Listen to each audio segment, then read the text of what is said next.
तो अभी का टॉपिक हम लोग का है relative motion between two projectiles. When two projectiles are thrown simultaneously, तो एक दूसरे के रेस्पेक्ट में उसका मोशन जो है रिलेटिव मोशन कैसा दिखेगा, किस तरह का दिखेगा, वो डिस्कस करें। यहाँ पे हम लोग ऐसा एजम्पशन ले रहे हैं कि the two projectiles, projectile number 1 is thrown from this point A and projectile number 2 is thrown from point B.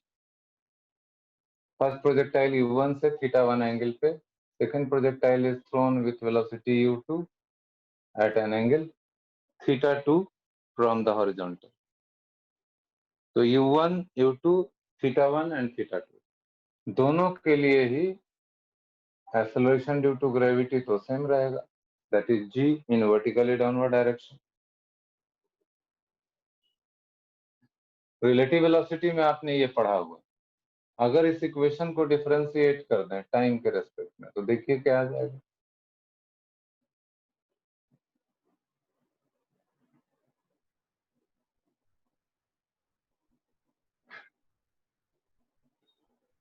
अब आप लोग को बताना है, ये रिलेटिव वेलोसिटी का एक्सप्रेशन है दोनों प्रोजेक्टाइल का। Relative velocity of projectile 1 relative to projectile 2। This is velocity of projectile 1 with respect to ground. This is velocity of projectile 2 with respect to ground. ये क्या बता रहा है, ये क्या बता रहा है और ये क्या बता रहा है, आप में से कोई भी बोलिए।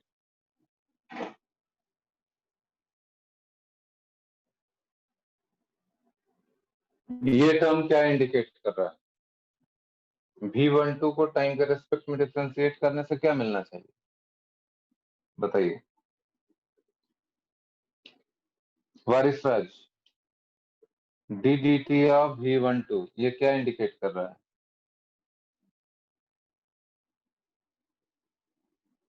इसका क्या बता रहा है? एक्सीलरेशन किसका? रिलेटिव या एब्सोल्यूट? जैसे relative acceleration. Relative acceleration, right. तो दिस शोज जैसे ये वेलोसिटी था रिलेटिव वेलोसिटी, वैसे ही एक्सीलरेशन हो गया relative acceleration. Relative acceleration of particle 1 with respect to particle 2 ये बताएगा acceleration of particle 1 with respect to ground, और ये बताएगा acceleration of particle 2 with respect to ground. बस ये तो देख के समझ में आ रहा है। कहने का मतलब ये हुआ कि जो रिलेटिव वेलोसिटी में रिलेशन होता है वही रिलेटिव एक्सीलरेशन का भी रिलेशन होता है। और जैसा कि डायग्राम में दिख रहा है, पार्टिकल 1 का भी एक्सीलरेशन g, पार्टिकल 2 का भी acceleration g। So acceleration of particle 1 relative to particle 2 is g minus g, that is zero vector. यानी there is no relative acceleration between these two particles. Relative acceleration zero है। 1 minute। Relative acceleration zero आ गया। दोनों projectile के there is no relative motion. Since there is no relative acceleration, that indicates relative velocity between particle 1 and 2, between projectiles 1 and 2 will be uniform. Uniform का मतलब होता है constant. It will not change with time. Velocity, relative velocity between the two projectiles is constant with respect to time. Time के साथ their velocity, relative velocity is not changing. ये मतलब तो पहले हम लोग यहाँ डिसाइड कर लें components of velocities u1 cos θ1, u1 sin θ2। u2 का कंपोनेंट हो जाएगा u2 cos θ2 and u2 sin θ2। इसको बोलेंगे u1x, इसको बोलेंगे u2x। This is u1x, this is u2x। Similarly this is u1y, यानी u1 का y कंपोनेंट, और ये हो जाएगा u2y, दिस इज u2y। तो फर्स्ट प्रोजेक्टाइल के लिए u1 जो वेलोसिटी था u1x हो गया u1 cos θ1, और u1y हो गया u1 sin θ1। And second projectile के लिए जिसका वेलोसिटी u2 था u2x हो गया u2 cos θ2, और u2y है u2 sin θ2। इनिशियल वेलोसिटी का कंपोनेंट सब आ गया। तो रिलेटिव वेलोसिटी तो कांस्टेंट आ गया, यूनिफॉर्म आ गया। तो हम लोग निकालना चाह रहे हैं relative velocity of projectile 1 with respect to projectile 2 along x axis. तो ये हो जाएगा u1x माइनस u2x। ये सब फॉर्मूला कहाँ से आ रहा है? यहाँ से आ रहा है। ये सिर्फ बता रहा है कि एक्स एक्सिस के along relative velocity. Similarly u1 to y करेंगे तो u1y माइनस u2y।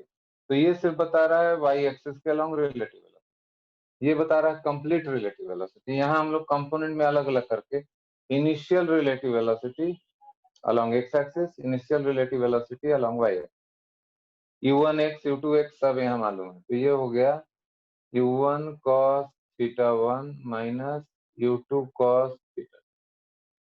इसमें से देखिए सारा चीज कांस्टेंट है। ये आ गया u1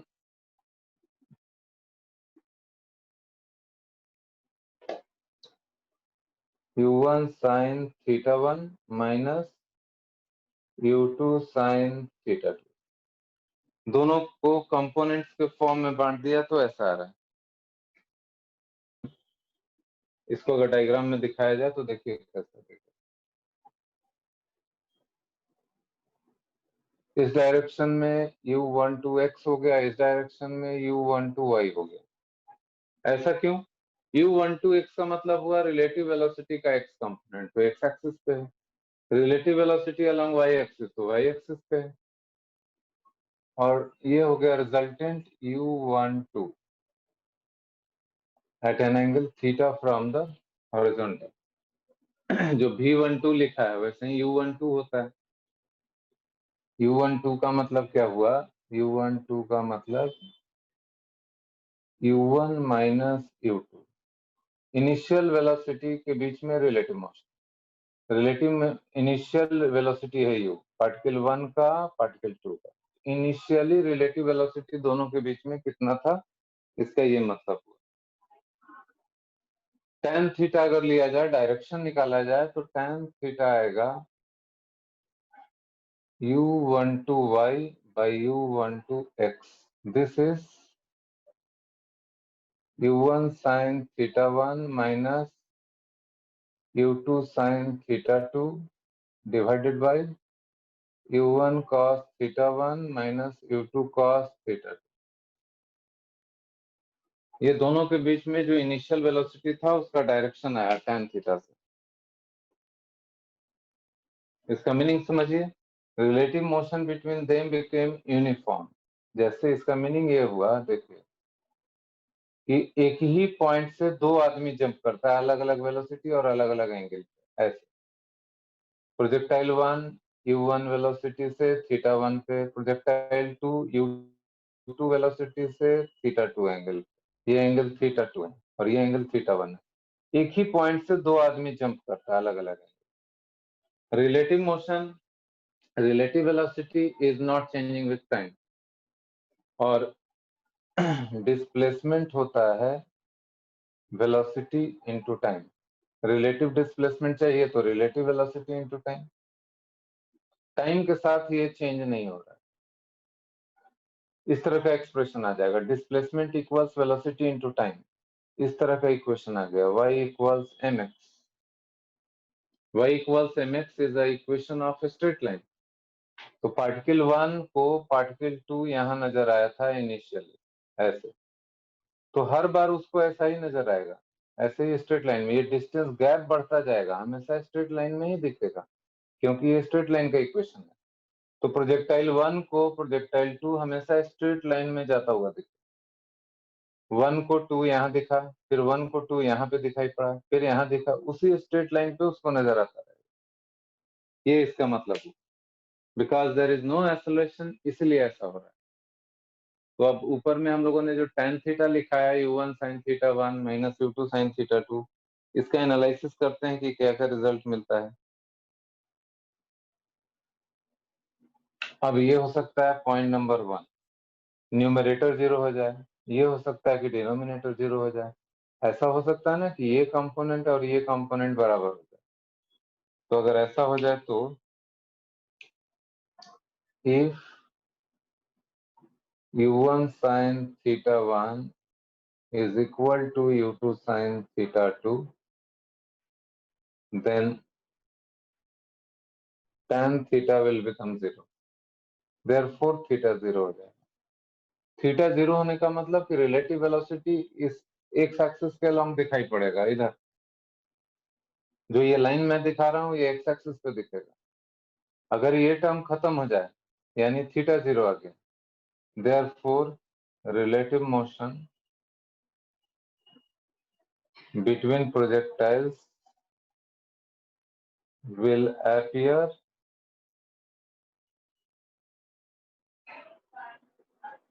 along x axis।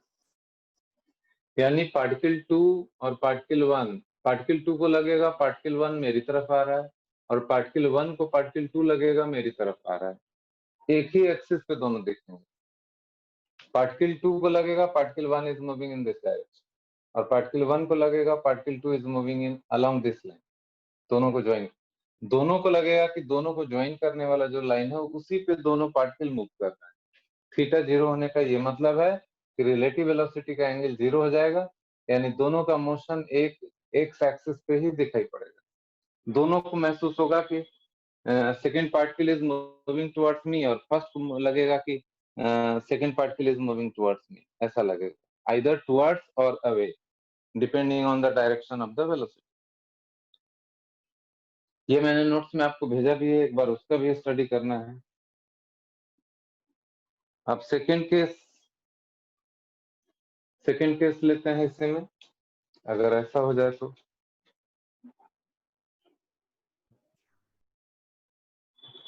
अगर ऐसा कंडीशन हो जाए तो देखिए क्या होगा।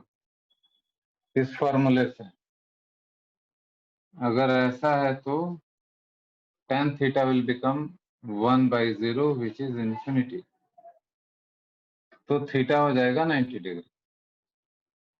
That is relative motion between them will appear along y-axis। Theta 90 degree होने का मतलब रिलेटिव मोशन इस एक्सिस पर दिखेगा, यानी पार्टिकल 1 को पार्टिकल 2 90 डिग्री पे जाता दिखेगा और पार्टिकल 2 को पार्टिकल 1 90 डिग्री पे जाता दिखेगा, इधर अवे और टुवर्ड्स। तो 90 डिग्री पे मोशन अपीयर होगा इस केस में। और एक कंडीशन और होती है कि अगर दोनों प्रोजेक्टाइल में कोलिजन हो जाए, एक को यहां से थ्रो किया एक को यहां से थ्रो किया तो भी कोलाइड कर सकता है, एक को इधर थ्रो किया और एक को इधर थ्रो कर दिया उल्टा तो भी कोलिजन हो सकता है। If collision between projectiles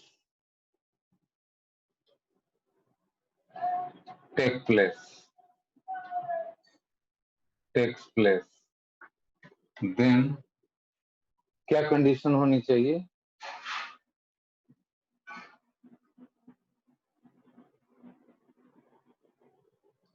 If collision between projectile takes place, then motion of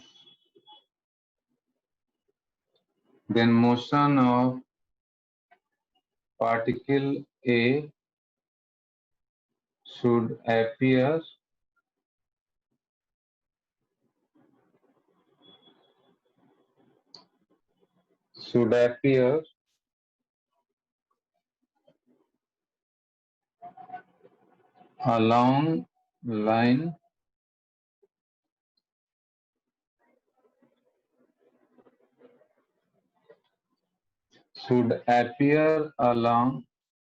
vector AB with respect to particle B। इसको समझना है और याद भी रखना है। If collision is to take place, then motion of particle A should appear along vector AB with respect to particle B and vice versa also। Particle A को यहां से थ्रो किया गया, पार्टिकल बी को यहां से थ्रो किया गया, तो अगर कोलिजन होना है तो because both are in motion तो कोलिजन होने का मतलब है कि पार्टिकल ए पार्टिकल बी से जाके टकरा गया। तो बी को दिखना चाहिए कि पार्टिकल ए मेरी तरफ आ रहा है, और पार्टिकल बी को लगना चाहिए कि पार्टिकल ए मेरी तरफ आ रहा है, और उल्टा भी पार्टिकल ए को लगना चाहिए कि पार्टिकल बी मेरी तरफ आ रहा है, नहीं तो कोलिजन कैसे होगा। इसका ये मतलब होता है कोलिजन अगर हो रहा है तो दोनों पार्टिकल को एक दूसरे का motion, the line joining between them, उस पे होता हुआ दिखेगा अगर कोलिजन हो रहा है। तो पार्टिकल ए इस पॉइंट से थ्रो किया जा रहा है, पॉइंट ए से with this velocity at an angle theta, और पार्टिकल बी पॉइंट बी से थ्रो किया गया है vertically perpendicular to x axis. उसके लिए कंडीशन दिया हुआ है क्वेश्चन में, जिसका आंसर निकालना है।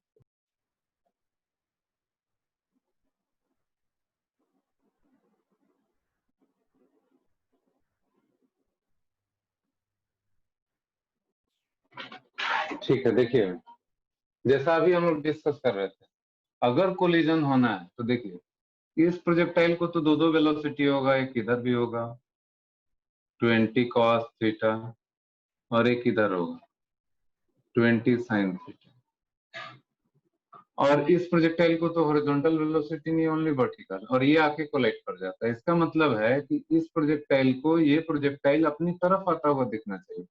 अपनी तरफ आता हुआ कब दिखेगा, जब यही हो और ये नहीं हो, यानी ये और ये अगर बराबर हो जाए तो वाई एक्सिस के अलोंग दोनों हमेशा दिखेगा कि there is no gap. Y axis के अलोंग दोनों हमेशा आमने सामने रहेगा, और एक्स एक्सिस के अलोंग जो गैप है वो घटता जाएगा। इफ वाई कंपोनेंट दोनों का बराबर हो जाए तो they will appear in front of each other, और due to 20 cos theta a will appear to come towards B, ऐसा हो जाएगा। तो फर्स्ट पार्ट के लिए क्या कंडीशन हो गई, for collision to take place, VA sin theta must be equal to VB. VB is already along y axis, तो VA का वैल्यू है 20 sin theta is equal to VB, so sin theta is half, तो theta 30 degree. इस condition से answer आएगा। और second part में तो निकालना था x का वैल्यू, कि व्हेन कोलिजन टेक्स प्लेस, जिस समय कोलिजन होगा, इसका मतलब ये प्रोजेक्टाइल इस वाले लाइन पे कहीं चला जाएगा, ऐसे ऐसे जाके यहाँ कहीं टकराएगा, इस तरीके से इट विल कोलाइड हियर। तो एक्स एक्सिस के अलोंग जो डिस्प्लेसमेंट होगा, दिस स्पीड इनटू टाइम, तो एक्स का वैल्यू हो जाएगा 20 cos theta into T, this is 20 cos 30 into half, this is 10 2 से और √3/2 metre, so it is 5√3 meter. This is the answer.